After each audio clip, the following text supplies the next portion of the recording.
నమస్తే. శ్రీమాత్రే నమః. శ్రీ గురుభ్యో నమః. మనకి మన ఖగోళంలోనూ మన జ్యోతిష శాస్త్రంలోనూ ప్రతి వ్యక్తికి కొన్ని యోగాలు సంప్రాప్తమవుతాయి. ఈ యోగాల్లో రాజయోగము, మహారాజయోగము, లక్ష్మీ యోగము, ఇలాగా కుబేర యోగము, ఇట్లా చాలా యోగాలు వస్తూ ఉంటాయి. అయితే మనం నిత్యకృత్యంలో కూడా అనుకుంటూ ఉంటాం, మనకు ఆ యోగం ఉందో లేదో అని. మీరు ఆ మాట వినే ఉంటారు. అయితే ఆ యోగం ఉండాలన్నా యోగం ఉండాలి. అంటే ఏ యోగం మనకి ఉండాలన్నా ఆ యోగం ఉంటేనే మనకి ఆ యోగం కలిగే అవకాశం కనబడుతుంది. అయితే ఇప్పుడు మనం ప్రస్తావించుకునే విషయము కుబేర యోగము. అందరికీ ఆశ్చర్యం కలిగించవచ్చు. కుబేర యోగం ఏంటి? మహాలక్ష్మి యోగము విన్నాము, లక్ష్మీనారాయణ రాజయోగం విన్నాము, మహారాజయోగం విన్నాము, గజయోగం విన్నాము, ఇట్లాగా రకరకాల యోగాలు విన్నాము. ఈ కుబేర యోగము అంటే ఏంటంటే, కుబేర యోగం అనేది మన జాతకంలో, అంటే ప్రతి వ్యక్తి యొక్క జాతకంలో శుభయోగము. ఈ యోగం కావాలని ప్రతి ఒక్కళ్ళు అనుకుంటారు. లక్ష్మీ యోగము, కుబేర యోగము ఎవరికి వద్దు చెప్పండి? అయితే ఈ యోగం ఉండాలన్నా కానీ రాసిపెట్టి ఉండాలి. గత జన్మలో వాళ్ళు మంచి కర్మలను చేసుకున్నట్టయితేనే తప్ప ఈ యోగము అందరికీ వచ్చేది కాదు. అయితే అది కర్మరీత్యా. అయితే మన వ్యక్తిగత జాతకంలో ఏ స్థానంలో ఈ యోగం మనకు కనబడుతుంది అనే అంశాన్ని నేను చాలా వివరంగా చెప్తాను. వీలైతే రాసుకునే ప్రయత్నం చేయండి, లేదు అంటే 1-2 సార్లు చూసే ప్రయత్నం తప్పనిసరిగా చేయండి. అయితే ఈ వ్యక్తులు, కుబేర యోగం కలిగిన వ్యక్తులు ఆర్థికంగా చాలా విశేషంగా ఉంటారు. మీరు మన నిత్యకృత్యంలో కూడా మనం చాలామంది వింటాం, వాళ్ళు కుబేరులు రా అనుకుంటూ ఉంటారు. ఆయనకేమి మహారాజు కుబేరుడు అని అంటారు కదా. అంటే అంతటి ధనంతో, సౌఖ్యంతో ఉంటూ ఉంటారనమాట. అయితే ఈ ఎలాగ మనం వాళ్ళని ఐడెంటిఫై చేయొచ్చు అంటే కనుక, వారికి ధనం ఉంటుంది, సంపద ఉంటుంది, భోగభాగ్యాలు, రాజయోగము అంటే లీడర్గా ఉండడము, పదవుల్లో ఉండడము, ఇలాంటివన్నీ పొందే అవకాశం కనబడుతుంది. అయితే ఎలాగ మనం గుర్తించుకోవాలి వాళ్ళని అంటే, మనకి నిత్య జీవితంలో తెలిసిపోతూ ఉంటారు. వాళ్ళకేం కుబేర్లు, వాళ్ళకేం మహారాజులు అంటూ ఉంటాం అనమాట. అయితే అవి ఎందులో కనబడతాయి మనకి అంటే కనుక, శ్రీమంతత అంటే పుట్టుకతోనే శ్రీమంతులుగా పుట్టడము, తర్వాత వ్యాపారాల్లో విజయం రావడము, ఆకస్మిక ధనప్రాప్తి రావడము, లక్కీ డ్రాల్లో కానీ లాటరీల్లో కానీ అందరికీ రానిది వాళ్ళకి మాత్రమే పదే తగులుతూ ఉంటుంది. అంటే వాళ్ళకి కుబేర యోగం ఎక్కువగా ఉన్నట్టు అనమాట. కొంతమందికి ఎక్కువగా గౌరవం, రెస్పెక్ట్, ఎక్కడికి వెళ్ళినా సరే అతి సామాన్యంగా వెళ్ళినా వాళ్ళని గుర్తించడము, వాళ్ళకి గౌరవం జరగడము జరుగుతుంటుంది. అంటే వాళ్ళకి కుబేర యోగం ఉన్నట్టు అనమాట. ఇలాంటివన్నీ మనకి ఎలా తెలుస్తాయి అంటే, చూస్తే తెలుస్తుంది. కానీ మనకి మనం తెలుసుకోవాలి అంటే కనుక, మన జాతకంలో ఏ స్థానాలు బలంగా ఉంటే మనకి కుబేర యోగం ఉంటుంది అనే అంశాన్ని మీకు సవివరంగా తెలియచేస్తాను. అయితే కుబేర యోగం ఏర్పడే పరిస్థితులు ఎలా ఉంటాయంటే, మొదటగా లగ్నాధిపతి, ధనాధిపతి బలంగా ఉంటే కనుక కుబేర యోగం ఉంటుంది. బలంగా అంటే ఎలా అంటే, లగ్నం బలంగా ఉండడమే, లగ్నాధిపతి శుభస్థానంలో ఉండడము. అంటే ప్రతి ఒక్క లగ్నానికి ఒక అధిపతి ఉంటాడు. ఆ లగ్నంలో ఏ గ్రహం ఉందో ఆ గ్రహము శుభస్థానంలో ఉండాలి. నీచ స్థానంలో ఉంటే ఎంత లగ్నం బాగున్నా కానీ నీచయోగం ఉంటుందే తప్ప ఆ బలం అనేది రాదు.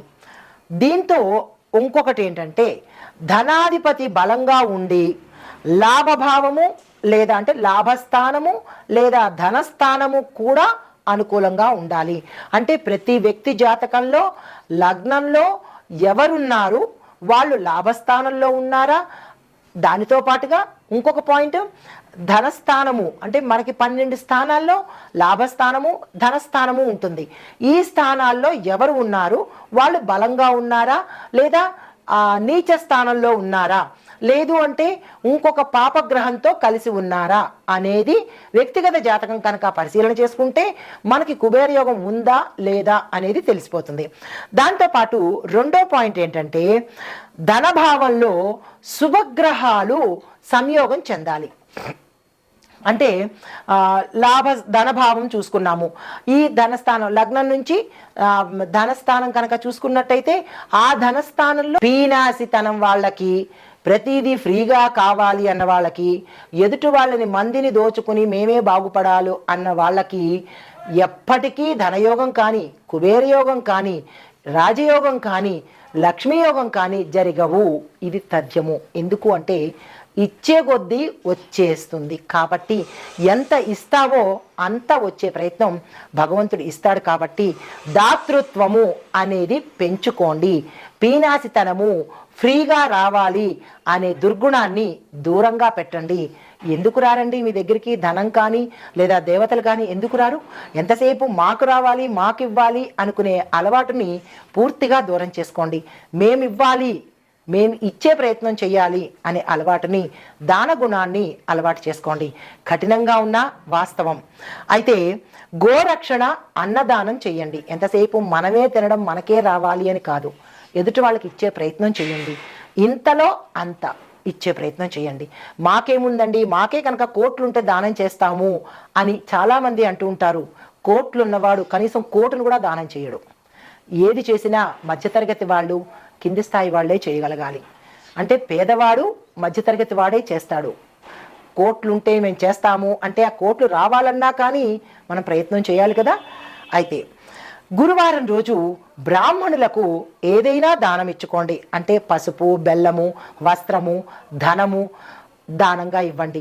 ప్రతి పరిహారాల్లో దానం ఎందుకు చెప్తాము అంటే మీ ఇచ్చే దానంలో మీ కర్మను కడుక్కున్న వాళ్ళు అవుతారు.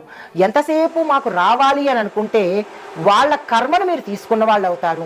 ఫ్రీగా చేయించుకోవడము, ఫ్రీగా అడగడము, దానివల్ల నష్టాలు ఏంటంటే ఇచ్చేవాడు మీకు వదిలించుకుంటాడు, మీరు తీసుకొని దాన్ని తగిలించుకుంటారు.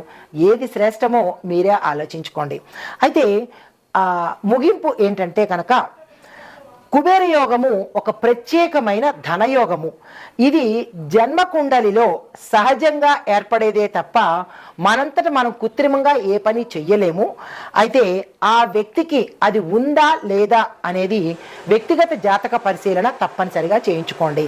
అయితే దీంతో పాటు మనం ఏం చేయాలంటే ఈ గురు, శుక్ర, చంద్రుడికి, బుధుడికి కనుక మనం జపాలు, మంత్రాలు జపం చేయడము, జపాలు చేయించుకోవడము, దానాలు చేయించుకోవడము, ఇలాంటివి ఏవైనా ప్రత్యేక హోమాలు చేయించుకున్నట్టయితే ఉన్నది వృద్ధి అయ్యే అవకాశం కనబడుతుంది. అయితే ఈ చేయడం వల్ల మనకేమవుతుందంటే ఈ ధన మార్గాలు ఓపెన్ అవుతాయి. ఈ పనులు చేయడం వల్ల ఏమవుతుంది, ఇప్పుడు తలుపులు మూసేసుకుని కూర్చున్నామనుకోండి, ఇంట్లో వ్యక్తులు బయటికి వెళ్ళగలుగుతారా? వెళ్ళలేం కదా. అలాగే మనము ఇంట్లోంచి బయటికి వెళ్ళాలంటే మూసి ఉన్న తలుపుని ఎలాగైతే తీయాలో, మనకి రాజయోగం పట్టాలన్నా, ధనయోగం పట్టాలన్నా మీ పీనాసితన అనే తలుపుల్ని తీసి దానము, పూజలు ఇలాంటివి కనుక చేసినట్టయితే ఆకస్మికంగా బయట వేచి ఉన్న ఈ యోగాలన్నీ మీకు వచ్చే అవకాశం కనబడుతోంది. ఈ పనులన్నీ చేసుకుని, నేను చెప్పిన ఈ పరిహారాలు చేసుకుని, ఈ పూజలు చేసుకుని, మీ వ్యక్తిగత జాతకంలో కుబేర యోగం ఉందా లేదా అనేది పరిశీలన చేసుకుని, ఒకవేళ ఉంటే కనుక మరింతగా అభివృద్ధి అయ్యేందుకు పరిహారాలు చేసుకోండి. నమస్తే. ఇప్పుడు టక టక టక ఒక్కొక్క రాశి చెప్పేస్తాను. ఇప్పుడు మనకి కుబేర యోగం 12 రాశుల వారికి ఎలా ఉండబోతోంది, దాని పరిహారాలేంటి, రాశి వారీగా నేను ఇప్పుడు చెప్పబోతున్నాను. అయితే ఈ కుబేర యోగము మనకి మే 13 నుంచి ఏర్పడబోతోంది.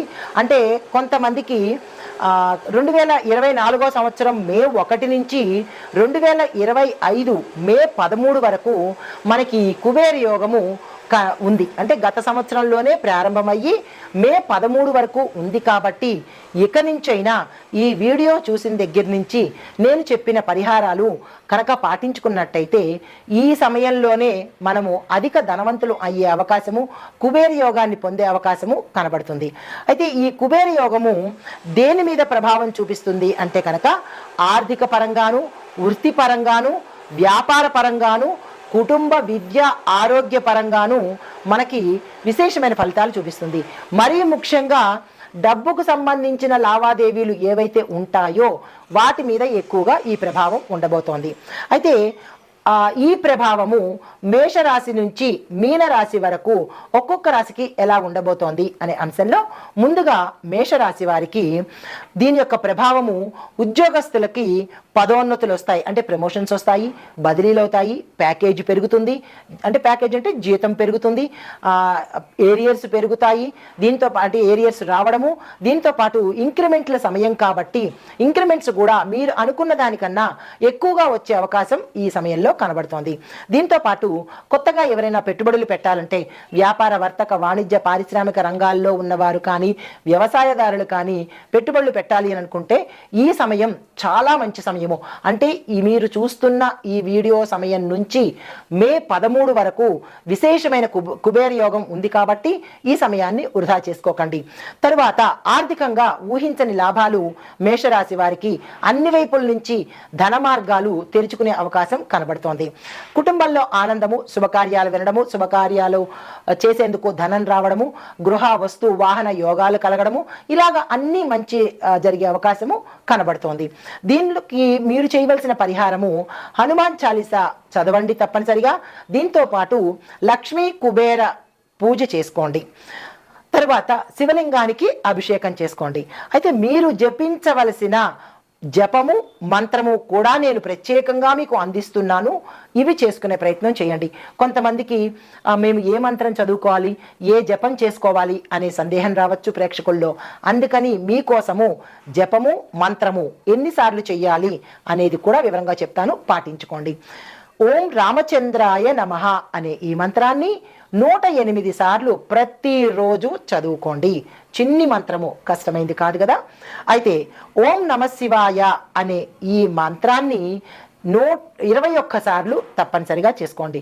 ప్రతిరోజు ఈ 2 మంత్రాలను, మొదటి మంత్రం 108 సార్లు, రెండవ మంత్రం 21 సార్లు, ఈ సంఖ్యను మర్చిపోకండి. ఇది ఈ రాశి వారికి కుబేర యోగ ఫలితాలు, పరిహారాలు, చేయవలసిన మంత్రము జపము మీకోసం అందిస్తున్నాను.